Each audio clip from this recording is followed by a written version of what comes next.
Welcome to USA Global TV and Radio, where our mission is to provide education, entertainment, hope, and inspiration. USA Global TV and Radio connects you with experts and audiences all around the world every single day to help you succeed in business and to live a richer life. Visit us at usaglobaltv.com to learn about career and life-changing training and mentoring programs like the Listening Mentor. Subscribe to our newsletter to stay informed about our special programs and offers. Discover how you can become a guest on one of our shows or a host or producer of a USA Global TV and Radio show of your very own. That's USA Global TV and Radio, where the doctor is always in.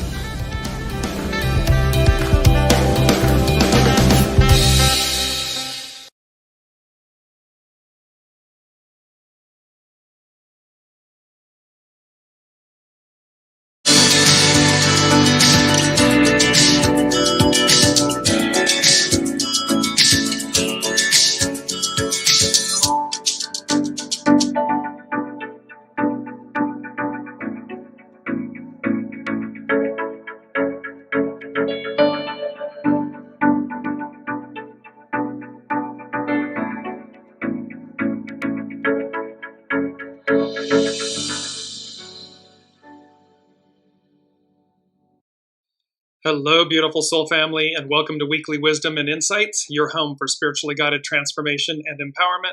I am your host, Dearjames, and together with the unseen, Spirit, Source, and Symphony, we look at the current energies, the intuitive wisdom and insights, and we go as guided. And this episode is a continuation, if you will, of last week's episode, all about the Aries full moon, supermoon energies and so forth, and that cardinal grand cross that was going on and so forth. So there was too much to pack into one episode. So we're continuing where we left off. So let's just jump in because there is so much to get to. And just to start off, our main energies. It's a 10-month, all month long. So it's about treading cautious advance, that we are moving forward. And you'll see how this is playing with our main theme, all about consciousness and awareness and so forth. It's the 23rd, so we have split apart, regenerate. So we are continuing to split apart from the past. And that, of course, has to do with Pluto back in Capricorn. It's now moving direct. It's this final time. It will not be in Capricorn again in our lifetimes. And it is moving into Aquarius, first time since the French, American, and Industrial Revolutions. So big energies, big changes. It's an 8-year, all year long, so it's about uniting from the inside out. It's 14, great possessing, shine, because we're meant to possess this great possessing. Everything that's within us is meant to come through in the most pure, authentic manner and to shine our light.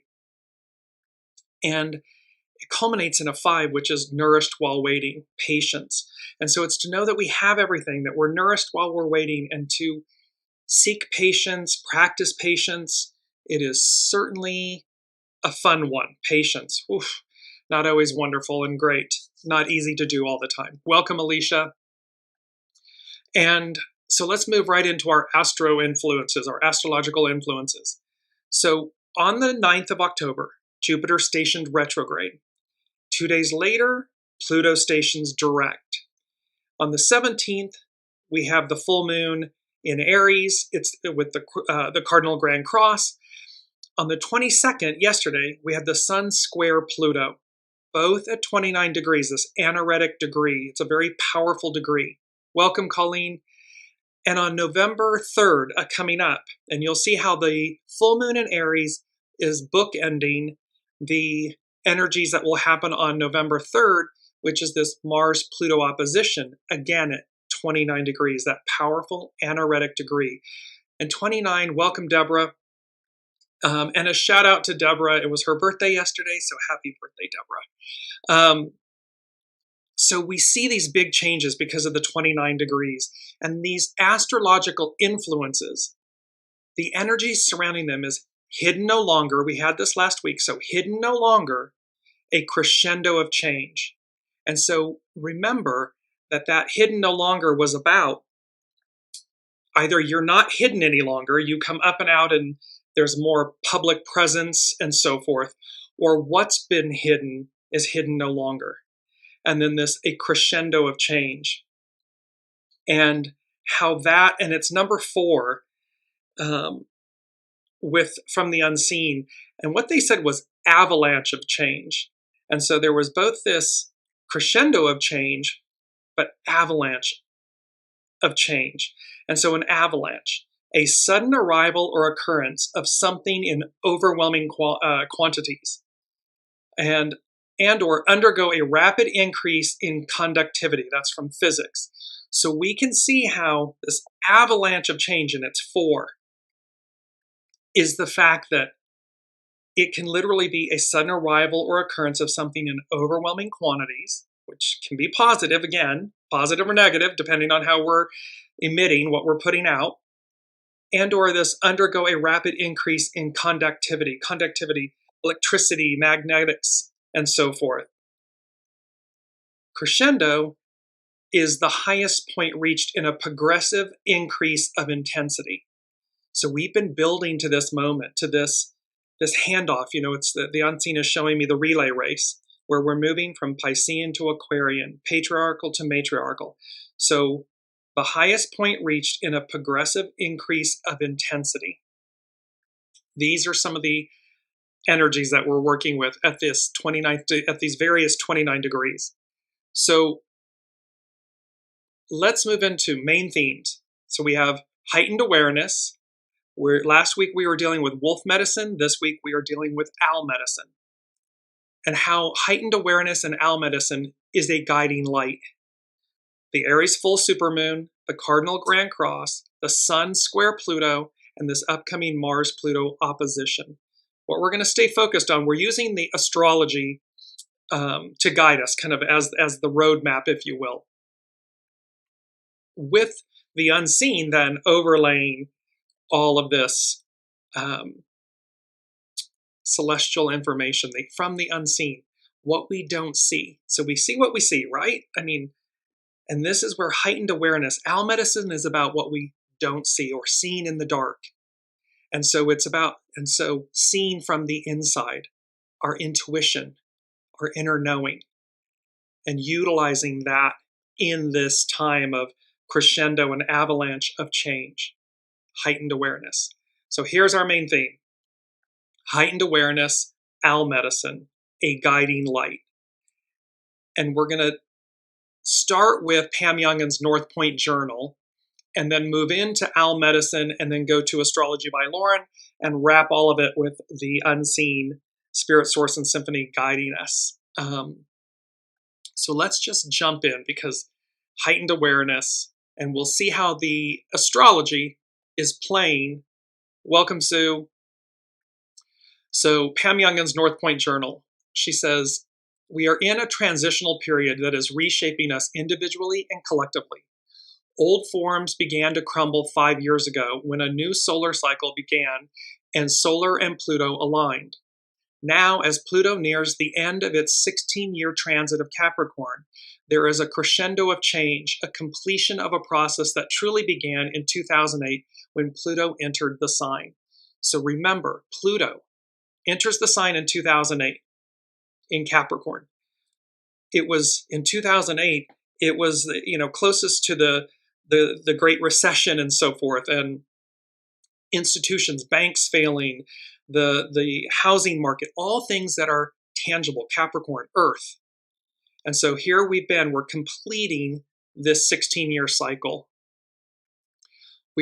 Pam goes on to say, we are starting to see the cumulative effects of so many endings. As we individually review all that has changed in recent years, it is clear that our old identity, pre-2020, no longer fits.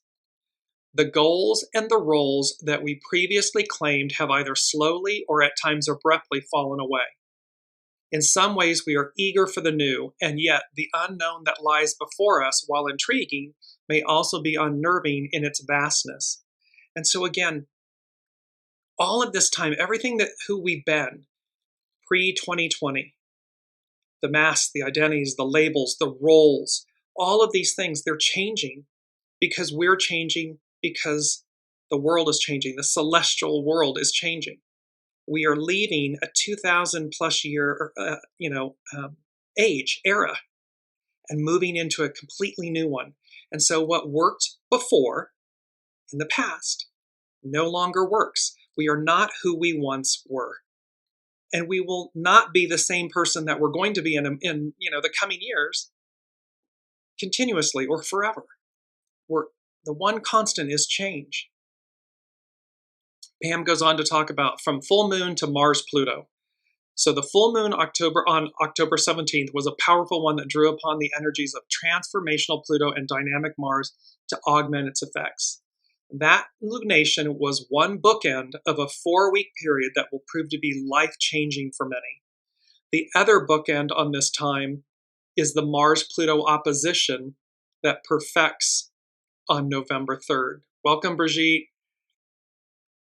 We can consider these weeks from mid-October to mid-November to be very Plutonian in nature. Some will be drawn deeply inward during this time, seeking a more complete and understanding of their own psyche. We are compelled to become better acquainted with the truth of our being, to discover our inner source of power. Remember from last week, truth is coming at us like a freight train, and there is no looking away. So again, the more proactive we are about looking inside, about dealing with our shadow, or dealing with the things that are coming up that we're meant to release. We're meant to cleanse our vessel, empty our vessel, to make space for the new.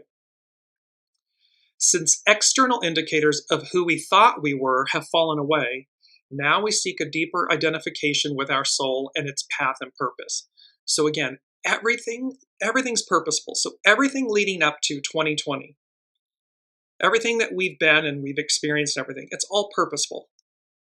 But now, as those experiences and images of ourself and our experiences and so forth fall away, as Pam Young would say, we now seek a deeper identification of our soul, with our soul, and its path and purpose. What did my soul say it would do in this lifetime, in this incarnation? That should be the driving question, the leading question, the go-to question. What did my soul say it would do? And then align ego, mind, personality, action with that purpose, that quote-unquote, soul purpose. SOULSOLE. So here, Pam continues. However, some will seek power externally during this Plutonian time. The struggle to reclaim a disintegrating identity and the fear of opening to the new are being projected onto the world stage. These are the underlying reasons for the battles manifesting in the outside world. And remember, this is that train. I'm just bringing up the image. This is that end of the line, hanging on by a thread. So some will seek to use this Plutonian energy from its shadow. They're trying to claim or reclaim a disintegrating identity.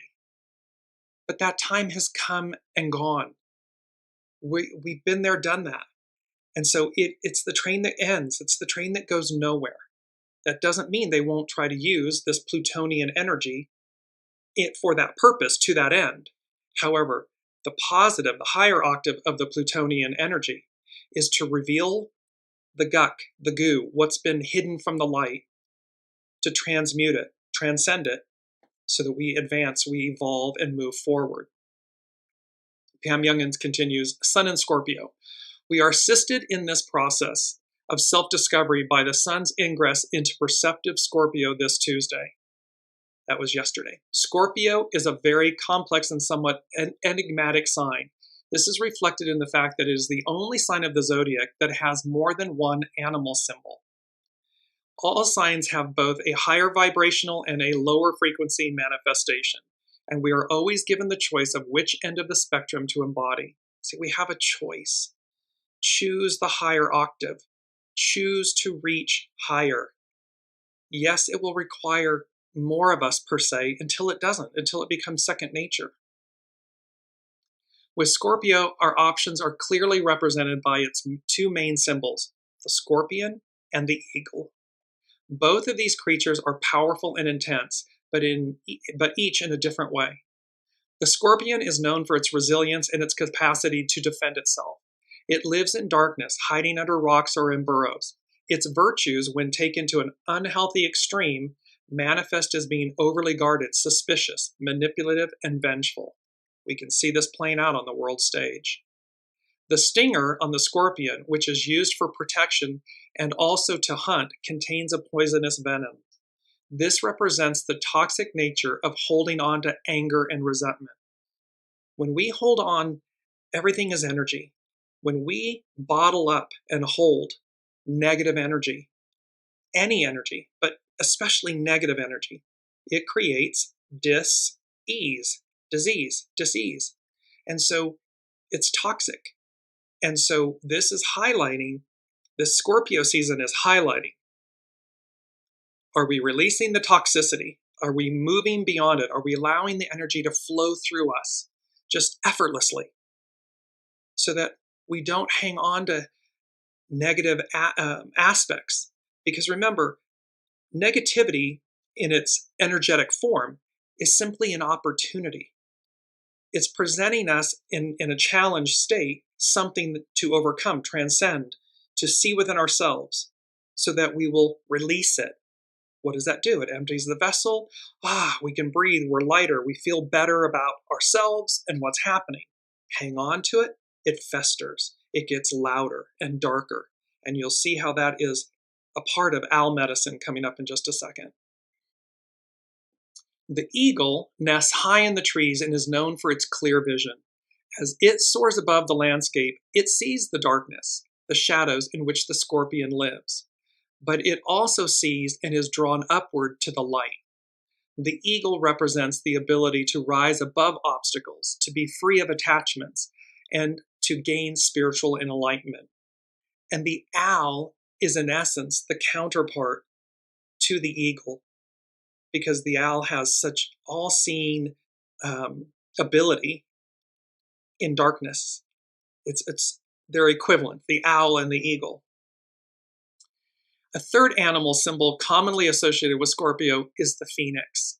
This creature, which bursts into flames and is reborn from the ashes, represents the transformational process of death and rebirth that is part of the Scorpio experience. So as we end, and again, individually, so whether it's an individual person, a business, an institution, a government, us as a collective whole, this Scorpio season represents the death and rebirth of these shadow plutonian energies that are coming up to the light to be transmuted. At the same time, that plutonian energy is bringing in and advancing us forward and advancing us into the Aquarian age, which again, it hasn't been there in 246, 47 years. And when it was there last, all of this advance, all of this growth, all of this expansion, that's what's on offer for us. Pam Youngins concludes, as the sun transits the sign of Scorpio from October 22nd to November 21st, we likewise are experiencing a death and rebirth. Our tasks during this time are to maintain the higher perspective of Eagle, to use the tenacity of Scorpion to stay aligned with our inner truth, and to let go of attachment to the old forms so that the new may be birthed. It is not about clinging to the edge of that train that's going nowhere, that's ending. It's about the letting go of the old forms so that we're rebirthed. It is especially appropriate that we are working with the effects of the Mars-Pluto opposition while the Sun is in Scorpio. These two planets are the co-rulers of Scorpio due to its embodying its traits of intensity and willfulness, courage, and passion. And you'll see how courage is playing a role here in a second. So we're setting the stage for these energies. Now let's move into owl medicine. And this is by Jess Hagen with urbanhealersofla.com, her spiritual animal blog. The owl spirit animal totem teaches how to listen for the truth and not be deceived. Remember, the truth is coming at us like a freight train. We are not able to turn away. We don't want to.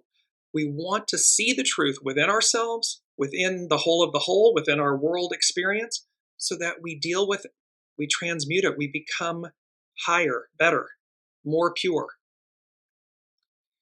The owl is a living radio telescope with sonic discs surrounding the eyes made of feathers that funnel the slightest of sounds directly into her high-range ears. Unlike most birds of prey, the owl's satellite dish eyes are forward-facing and extra large for her head size, giving her binocular vision. One ear is situated higher than the other. This auditory asymmetry, along with the ability to pivot the neck 220 degrees, allows the owl to pinpoint the exact location of a sound without ever moving her body. There's a heightened awareness. There is a connectivity. Remember, the owl has a piercing vision in pitch blackness and darkness. And she can do all of this without moving her body. By turning her head until the sound is heard in both ears, owl then knows she is staring straight at the origin of the sound, meaning her prey. Once accurately positioned, her large nocturnal eyes are then able to locate a tiny object in pitch darkness with minimal use of energy. Her flight feathers are fringed with a second layer of fur, making her gliding approach completely silent. Her fierce vision and hearing, along with her silent cloak of feathers and razor talons, make Owl a master night hunter. She's using all of her God-given attributes, talents, her being, her essence, to both protect, hunt, preserve, and she's doing it effortlessly. I am. There's not craziness. She's not a cuckoo bird. She's not running amok. She's not in her head, so to speak. She's in her essence, her being, her beingness. Jess Hagen goes on to say, her medicine speaks of struggles after the sun has set, remedies for sleeplessness and overcoming superstitions of darkness. When the owl spirit animal totem is hovering in your life, your powers of observation are pitch perfect, and you cannot be deceived by others. Messages and information are assessed with flawless precision, and action is taken in a discreet and effective manner. And the reason we're dealing with wolf medicine, owl medicine, and next week deer medicine is from the unseen.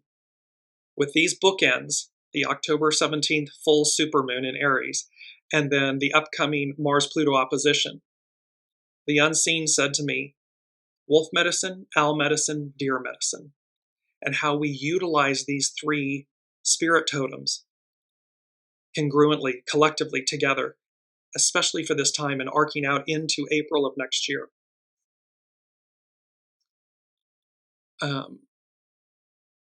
Owl medicine teaches how to identify and stop people who seek to take energy away from you. Owl knows that power is not ours to keep. Power is only to be used for a brief time as it flows through our life situations before moving on in its mysterious current. See, it's about energy. So owl medicine teaches us how to identify, how to be alert and identify a heightened awareness, a guiding light. And yet she knows, owl medicine knows, that we are not to stop energy, to harness it in a negative or try to hold on to it, that it's not ours to do so. It is what moves through us. So when we allow the energy to consistently move through us, we're in harmony, we're in balance, we're healthy. Jess goes on to continue, the night medicine of owl has a powerful and conflicting grip on the human psyche, which whispers lessons of confronting fears and protecting personal power. The meaning of her symbol varies from culture to culture and has been immersed in superstition for centuries. Ancient Greek mythology found her to be wise. Ancient Hebrew mythology found her to be courageous. The Pawnee view the owl to be a symbol of protection, while the Ojibwa and Pueblo view her to symbolize death, this death and rebirth. But all the myths of owls speak of clairvoyance, astral projection, and magic. So it's talking about higher connectivity, our soul source connection, our intuition, and how we harness that magic, that channel, that connectivity to our greatest benefit. Magic is chemistry and physics beyond our human ability to explain via scientific method. Once a phenomenon is identified either with technology or math, it ceases to be considered magic and becomes common knowledge. So it's, in essence, the known versus the unknown, or the seen versus the unseen. The ability to locate and identify remote, elusive information is the medicine of this night bird. The notion that Al is an agent of misfortune or an ill omen is a fear-based superstition that should be questioned with Al's own rigorous medicine to tear away at limiting beliefs. There are no bad animals in nature. When we demonize or turn another living being into an enemy to be wary of, we are in fact cloaking our primal fears of instability. See, when we demonize our fellow human, do unto others as you would have done to you, we're doing it to ourselves. And what it's doing when we do that is masking or attempting to mask what's actually happening within ourselves. And so our instability, our fears. And so we demonize our fellow humans, or in her example with Al medicine, when we demonize animals. But all of us are pure. That is who we are at our center, at our beingness, is pure. Jess goes on to say, instability is the truest nature of all things, as all things fall apart. Acknowledging our fear of being attacked allows us to, like Al, pinpoint and handle any potential threat with effortless accuracy. It's about piercing the illusion. It's about seeing through what's on the surface and realizing that somewhere in there, fear, instability, change is playing a message, a loud message for us, certainly in this moment. We must let the demons of our fears in so that we can connect with the God beyond them. That is such a powerful statement. We must let the demons of our fears in so that we can connect with the God beyond them. It's about piercing the illusion. It's about moving through the fear, the anxiety, the instability, the change, so that we walk through the fire, the phoenix, we walk through the fire to get to the other side, to see what's really truly on offer. And when we do that, we will always see that something greater, more pure, better, higher, deeper is on offer when we do that. If we try to hide from the rather inconvenient voice of tears, rage, and pain that swell up from within us, those very voices will swoop down, godlike, and consume us, forcing inevitable communion. It's when we allow that shadow energy to immobilize us, when we stay in dis-ease, when we double and triple and quadruple down on it, it amplifies, it magnifies, it grows. But when we simply, I see you, it neutralizes. It's okay. It's okay, ego, mind, personality. It's okay. Okay, soul, what did my soul say it would do? What is this really? And we get to the God beyond. We get to the purity. We get to the light, purity of it. Seemingly unfounded attacks of emotions are in truth an opportunity to evolve out of our limited understanding of self that keeps us afraid. Owls, I love this part, this is very interesting. Owls consume their prey whole, bones, fur, and all. She then generates a pellet of indigestible material, which is coughed up and released. Her medicine shows that when we trust the natural process of adventure and accept a challenge directly, the inessential will fall away and need not be fretted over. See, we don't get caught up in the craziness of it, or the fear of it, or the anxiety of it, because we know that what's happening when we face it head on Truth is coming at us head on. When we accept it, the inessential, as Jess is saying, will fall away. It need not be fretted over. It just goes away because it was never the moral of the story. It was simply, the prop, the set dressing that allowed us to see it or experience it. But what's on the other side? Purity, greatness, goodness, light. Jess Hagen goes on to say, unlike hawk or eagle medicine, owl medicine emphasizes the neutrality of life on Earth, giving people the objective space to learn painful lessons through misadventures and egoic pursuits. So we can learn it in the cloak of opposites. We can learn it through, quote, challenge, but challenge is really opportunity. Owl's neutrality asks that we develop foresight in our actions and to use the neutral zone of Earth to reduce confusion and suffering. Everything is divine and neutral. So Owl's neutrality, see, it's all divine and neutral. It's seen through the darkness so that we see, like eagle, the light. We can see it all. We see more with greater clarity, heightened awareness, a guiding light. The political message, if your actions have taken power away from another being in some way, be assured that the same power will one day be taken from you. That is Owl's law of neutrality.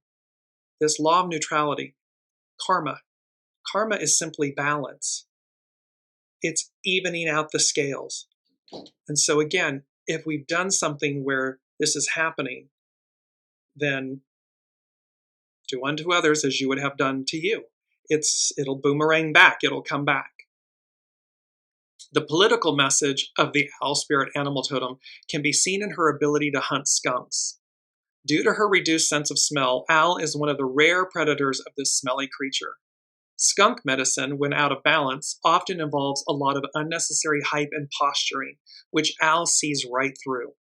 Her medicine reminds you to be ever aware of people who wish to trick you and use you as a resource for personal gain. We are seeing this playing out on the world stage. Multiple world leaders, institutions, and so forth, looking to present unnecessary hype and posturing because they want to use you for personal gain. So we can see this in the greater whole of the whole, and we can experience it on our individual relationships and so forth. But the owl sees right through it. Owl medicine perceives any attempts at deception with a hunter's vigilance. If out of balance, owl is asking you what it is you have allowed yourself to be deceived by and why. It will always be an inside job. It's number 8, unite. We are, and 23, splitting apart. So when we're being deceived, it's because we're allowing it. We're not listening to our soul source connection, our inner knowing. And so when we're out of balance, owl medicine is asking us why are we allowing ourselves to be deceived? And this is part of the truth that's coming at us that we can't turn away from. Use your common sense to home in on the ill intent that someone may have aimed at you. Addressing manipulation head on rather than living in shy tolerance of abuse will not only heal you, but it will also heal the world. As Al reminds us, we are not part of the world, we are the world.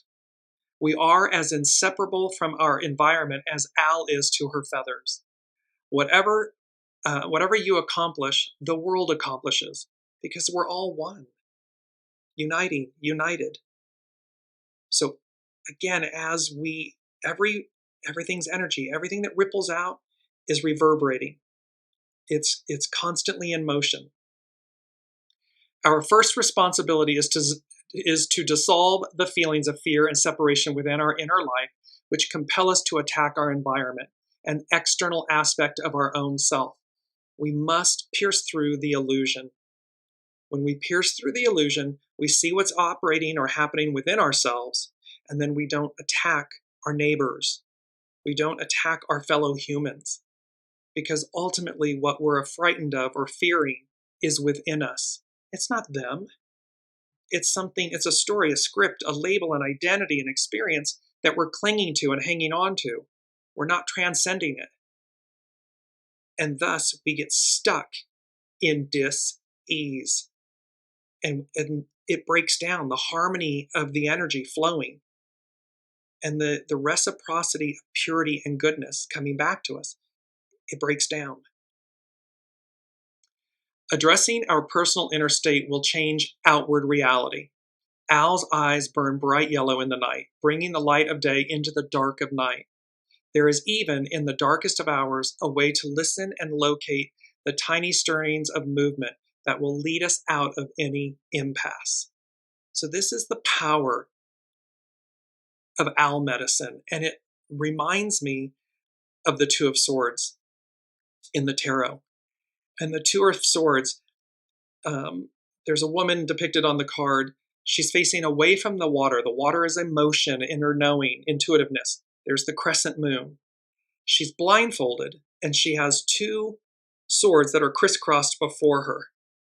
The meaning of the Two of Swords is that we must go inwardly. Like the owl, we must use the senses, our internal knowing, our soul source connection, to discern fact, truth, so that we know which direction to go. Because again, it's about heightened awareness. It's about clarity. It's owl medicine, a guiding light. And number one from the unseen this week is the importance of being earnest. And of course, this is a play, very famous play from Oscar Wilde, that premiered at the St. James Theatre in London on Valentine's Day, Love. But earnest means showing sincere and intense conviction. In order to do that, in order for it to not be false, we must close our eyes and go within to discern the truth, not a truth, and certainly not, it's our key word this week, ignorance. It is not about using and utilizing ignorance. Ignorance, lack of knowledge, education, information, understanding, or awareness. Destitute of knowledge. One could say destitute of wisdom. So owl medicine is the antithesis of ignorance. Owl medicine is about inner light, inner vision, inner truth, the truth, and how we utilize everything within ourselves to overcome any illusion, any shadow, any challenge, any ignorance. So the importance of being earnest, it's about showing sincere and intense conviction. But sincere and intense conviction with wisdom, with knowledge, with truth. And again, not a truth, and certainly not a quote-unquote ego mind personality truth. Those can be what we utilize to protect or defend or, root in, versus what's really on offer, what's really happening. And again, what's the truth, not a truth. So now we move to Astrology by Lauren. And she begins, growth is painful. Change is painful. This is a quote by N.R. Narayana Murthy. So growth is painful, change is painful. But nothing is as painful as staying stuck where you do not belong. See, when we become stuck and stagnant and stubborn, the energy ceases to move. Think of this in terms of water. Would you wish to consume stagnant water? Or do you want, quote unquote, living waters? Waters that are fresh, that can be consumed, that nourish us. It's the same with energy. So nothing is as painful as staying stuck where you do not belong, where we do not belong. We don't belong in the past. We are created to advance, to move forward, to evolve. Lauren goes on October 12th, Pluto stationed direct. Now, 10 days later, the sun at 29 degrees Libra makes a square, a harsh aspect, because squares are energy that needs to be released. So Libra makes a square to Pluto, also in the anaretic last degree of Capricorn. This happens every time that Pluto stations or appears to stand still, and is indicative of an adjustment in the planetary cycle, which also is a time for us to adjust to this direct phase of Pluto. Because Pluto is in this very last degree of the sign of Capricorn, never to return again in our lifetimes, it carries so much more weight and meaning, both collectively and individually. So again, dig deep, look into your individual lives and at the world stage to see where are we being shaken loose? Where is who we were before? Are we being challenged or given the opportunity to proactively release it, see it, so that we make space for the new? As mentioned before, as Pluto stations this month, it does so with a semi-square to Saturn in Pisces. So as the sun perfects its square to Pluto on the 22nd, it also makes what's called a sesquiquadrate to Saturn on the 21st, shining a light on this minor but potentially troublesome transit, which actually began back in January 2020 when the current Saturn-Pluto cycle began. And so remember too, it's important astrologically, as above, so below. So the heavens, for time immemorial, the heavens, the stars, the planets, have been the celestial stage speaking to us, speaking wisdom and knowledge about the progression of humanity, our experience here on Earth. Saturn-Pluto cycles, which last about 33 to 38 years, can at first feel like destruction, imminent danger, and fear of annihilation.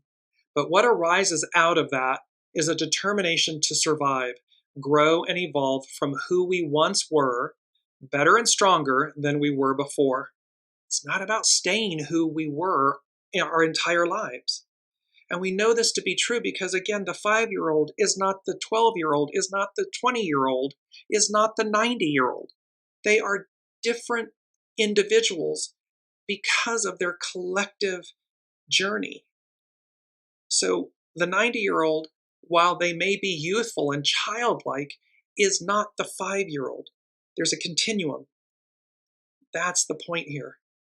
What happens, hopefully, is that as we journey, as we experience, as we quote-unquote age, we're honed and polished and refined. We become more than we were before. Or perhaps the human becomes more aware of who their soul always was. It's the opportunity to be our highest octave of self, which is the soul.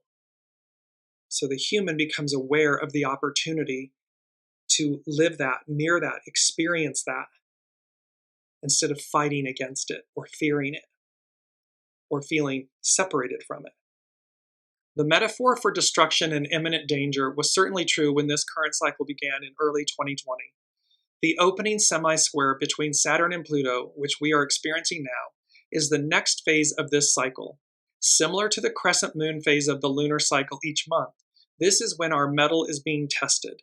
In truth, it can seem with Saturn-Pluto aspects that what doesn't kill us will make us stronger.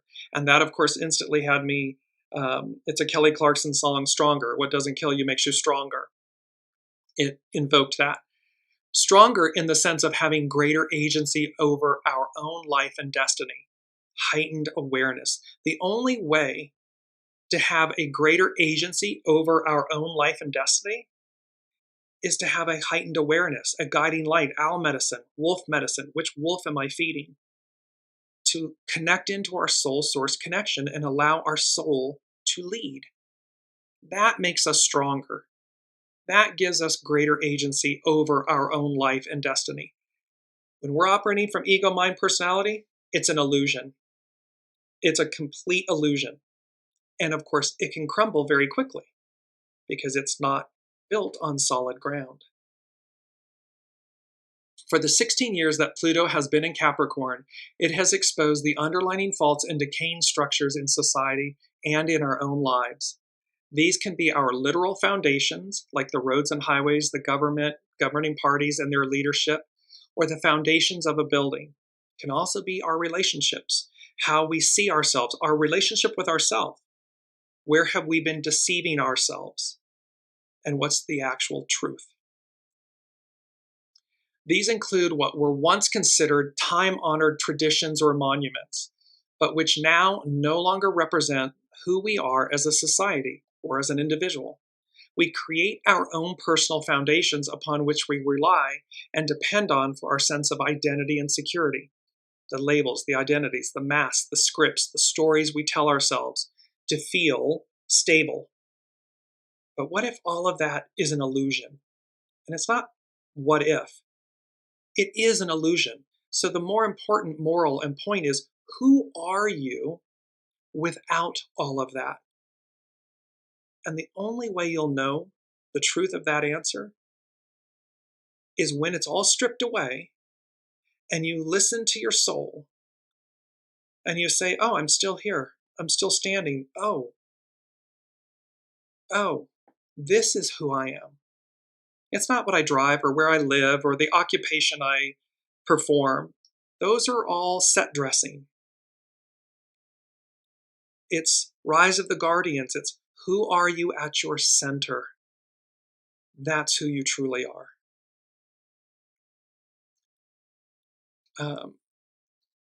They may have served, so these identities and so forth, they may have served a purpose at one time. Everything's purposeful.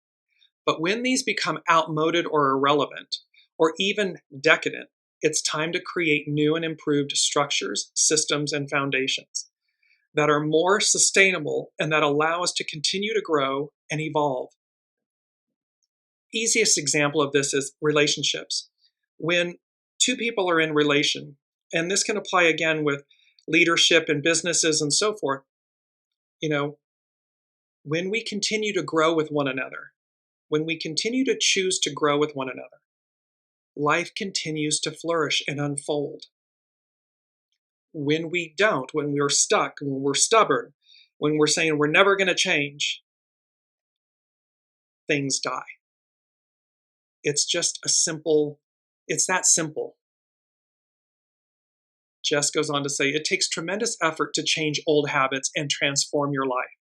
This may even include a little pain and discomfort, but this process of change and transformation within our systems and structures of our lives is nothing less than the alchemical process of transforming lead into gold, rebuilding, rehabilitating, and rebirthing. And like a butterfly leaving its cocoon of safety and familiarity, it is time to say goodbye to that which we have outgrown and no longer serves us, to build better, more reliable structures that we can depend on far into the future.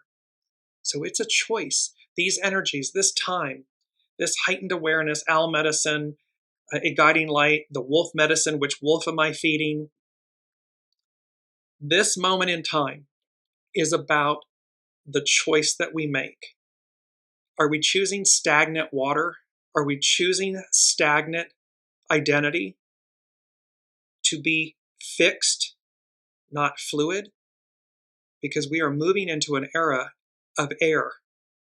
So air denoting fluidity and the energies moving through us. Welcome, Olivia. Lauren goes on to say, what we are being asked to do with the semi-square is to move through the discomfort, the doubt, the futile sense of impossibility, the attachment to a past that is no longer valid. And what's the definition of suffering? Attachment. When we're attached to something, it creates suffering because the energy becomes stagnant. It's not moving. It's not flowing. And we want it and need it to flow. So the futile sense of impossibility, the attachment to a past that is no longer valid and may in fact be holding us back. It may be painful and scary. Saturn-Pluto transits have this way of pushing all our buttons. They dig deep down to the very quick, to the very source. And the only way we can do this is to face ourselves. It requires incredible humility and honesty to do this well. It can be painful, but it is necessary. That's what growing pains are all about. I want to just bring in the second thing from the unseen. They said, courageous and true. You step boldly forward into the light, into the limelight. So here's what's, so incredible humility and honesty, but also courage. Courageous and true. You step boldly forward into the light, into the limelight. So again, remember, welcome Ava. So remember this whole aspect about how we are, no longer hidden. And this crescendo moment and an avalanche moment, or this crescendo of change and avalanche of change. There's this opportunity to boldly step forward into light, and some, welcome Kiki, and some will be stepping into the limelight. So stepping up, stepping out, stepping into the light is on offer. Astrology by Lauren, she concludes, one of the things that will become progressively more obvious after Pluto enters Aquarius in November is that we are being asked to not look back at what once was, but to gird our loins and to look forward with a world of possibility and what can be. So yes, can it be challenging? Can it be scary? Yes. And so, this kind of but it's to not look back. It's to look forward. So as Astrology by Lauren, she's saying, gird your loins, but look forward to the world of possibility of what can be. Be proactive. Do it with open arms. Allow the butterflies and the nervous energy, but proceed. Do it. Do it anyways because you know it to be correct, true, and right for you. We are in the process of closing out an era while giving birth to another. And she closes with a quote from Alexander Graham Bell. When one door closes, another opens. But we often look so long and so regretfully upon the closed door that we do not see the new one opened before us. And they're showing me the image of where we stand in, it's a prison, it's a prison cell, and the bars and where we're standing inside of it, and yet the door is completely wide open. So do not fear stepping beyond the prison that we have created for ourselves individually and collectively. Just because it's the Israelites, when they were led out of Egypt, and at some point, and God didn't guide them in a direct manner, in a direct route. He, she, they, the all that is, guided them in a zigzagging route to test their sincerity, their determination, their hope, their promise. And at one point, some of them did say, quote, we were better off with Pharaoh because it was enslaved. It's the beast I know. It's the prison I know. But that doesn't mean that it's the right or best thing for us. Just because it's the beast we know doesn't mean it's the beast we should continue with. And the beast, again, is an opportunity to see ourselves and transcend ourselves. Allow the energy to move through you, the force to move through you. Owl medicine. I want to go to our two quotes, and it's from hexagram 14, which is great possessing, shine. And this is from Carrie Hone at cafeosoul.com. Great possessing is formed when fire moves over heaven. The idea of mental clarity, owl medicine, heightened awareness. So mental clarity, or the sun in the sky, shows its auspiciousness in describing your current condition.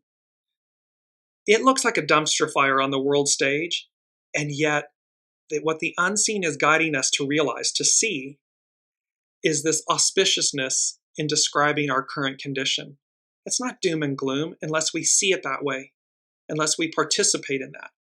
But what's really on offer is this auspiciousness in advancing, in moving forward, in stepping out of the cell, out of the prison cell, out of the past. The sun sustains life, and when we rise like the sun, we need only activate our hidden powers of expansion. Like the sun, by simply being, we set off a chain reaction of abundance. Obstacles disappear because of the hidden influence of breakthrough. We cultivate the seeds planted in the dark of winter that break through the soil of difficulty and emerge stronger and wiser. This is great possessing. Perhaps we learn to play the guest of life and not strive so much to fight against what can never be. Where the underlying cause of union was a time of joining and partnerships, great possessing is a time when our star shines, or our sun is rising as an individual. Courageous and true, you step boldly forward into the light, into the limelight. So whether it's the light or the limelight for us individually, collectively, businesses, nations, and so forth, whole of the whole, that's up to us. We choose it. We participate. Life has offered us its greatest gift, the power to shine with an inner certainty that need not be defended. Strength and clarity unite, and you can move forward in the knowledge that grace is your teacher, and power is merely aligning your will with the way. Remember, power, energy. Allow the currency of the unseen to move through you, to align you, to empower you, to expand you, and to diminish and erode darkness, fear, shadow. Because again, we'll pierce the illusion. It's an illusion. It's still, the shadow is still an energy, a cloak of opposite. So it's coming in a form that might be more intense or heightened, so that we'll not buy into the fear, but we'll harness the energy of fear to transcend, to leap forward. Colleen is saying, I'm still so stressed out. And Kiki is saying, I feel like the age of Aquarius will suit me. So, and how interesting, these kind of two polarities, if you will. There is a lot of concern on the world stage. There's a lot of energy at this moment. There's a lot of anxiety, trepidation, fear of where it's all going. But remember, great possessing, shine, there's auspiciousness available to us. And so stay focused. Don't buy into the fear. Stay focused on the advance. Stay focused on the heightened awareness, the higher energy, the higher octave. Eagle, not scorpion. Phoenix, owl medicine, wolf medicine. Which wolf am I feeding? The one that wins is the one I feed. The message, Carrie Hung goes on to say, the message can be about wealth, success, or just a sense of knowing you have arrived. And see, there's this sense of knowing we've arrived. We have arrived. God, are we in the thick of it? Yes. And it's painful and it's scary, but it's only because it's the illusion of clinging to something that was versus embracing what is. And so, and again, we're moving forward. Pluto is moving forward. It's advancing into Aquarius. And the Mars-Pluto square, the Sun squaring Pluto, all at the anaretic 29th degree, denoting endings and beginnings. Our first quote, the character is firm, strong, ordered, and clear. The image of possession in great measure. So when we're firm, when our character is strong, we're standing on a solid foundation. So it's firm, it's strong, it's ordered, and it's clear. Heightened awareness, soul source connection. This is the image of possession in great measure. Anything less than that falls short. Great possessing is the image of an inexhaustible source of energy that is available when you open yourself to nature's drive toward excellence. This is our second quote. The master said, "Do not play the host, but become the guest." When you can transcend your need for control, you can become the recipient of the subtle treasures that life has in store for you.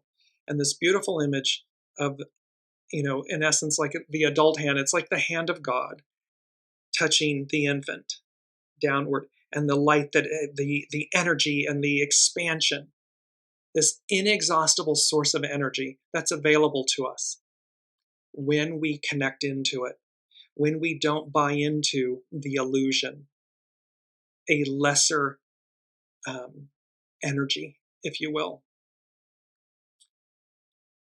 Number 3 from the unseen. With all of this said, I heard, it's a Whitney Houston song, and I heard the lyrics, "Heaven, hear me now." And then the song is, "I look to you." So with this quote that we just had, this inexhaustible source of energy, the unseen, it's number 3, it's representing the Trinity, heaven, hear me now. And so it's like, listen to your soul, align with your soul source connection. Heaven, hear me now. I look to you. And there was something about this, Whitney Houston, the etymology, Whitney means by or from the White Island. White meaning pure. Houston means Hugh's town. The etymology of Hugh means heart, mind, spirit. So we're looking at this, heaven, hear me now, I look to you. It's going to require the purity of our being. It's going to require the purity of our heart, mind, and spirit, aligning, coming into unity, to advance. Again, a simple analogy. Anyone, imagine that we're driving cars on roadways and freeways and so forth in reverse. Can you imagine the chaos, the pile-ups? We don't go through life in reverse. We go through life forward, driving forward, big window screen in front of us, side mirrors and a rear view mirror, so that we can see what's on the side of us or behind us. We use the past as a vehicle, as a means to navigate. But we clearly move forward. We drive moving forward with this expansive window screen in front of us, allowing us to see everything before us. That's the moral of these energies and of this moment in time, and where those that are clinging to an old way, it's futile. It's an illusion. It will collapse under its own weight because it's meant to, because it's the past. It's not the present future. And so that's where, and this, I'm going to bring this up and we'll close out with this. It's this beautiful image of 555, as if you're looking on a clock, a digital clock, 555. And there's a feminine, a feminine, with the sun setting, this beautiful purple and oranges and reds and everything, and she's holding this billowy, beautiful piece of fabric. It's about change. It's about time. It's now. It is this moment in time. And that is where we are heading. And we close with number 5. See, 5, number 5 from the unseen. And it was one profound, pure, simple word. Peace. As we will see next week, Dear Medicine is about tranquility, forgiveness, and peace.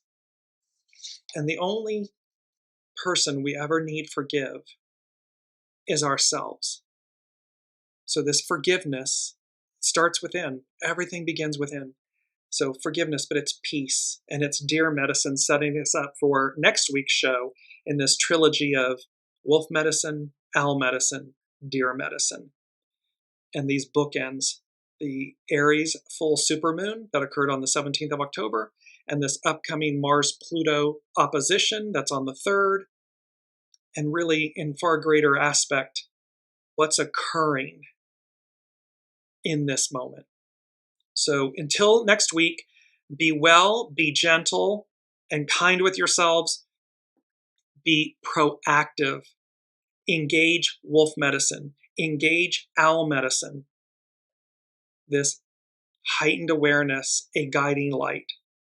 Because when we operate in this, and it's not in our ego, mind, personality, when we operate in our soul source connection, this higher octave, this heightened awareness, everything becomes clear. We can be courageous. We know the importance of being earnest. There's a crescendo and an avalanche. We step into the light or the limelight. And ultimately we experience peace, fulfillment, joy. And that is what life is about. That is what it's about. It is not about doom and gloom and destruction. That's a choice. Peace is. Love is. I am. So until next week, be well. I love you all. Thank you for your presence and your comments and for being on this incredibly beautiful journey with myself and certainly with the unseen Spirit Source and Symphony. Until next week, love you all.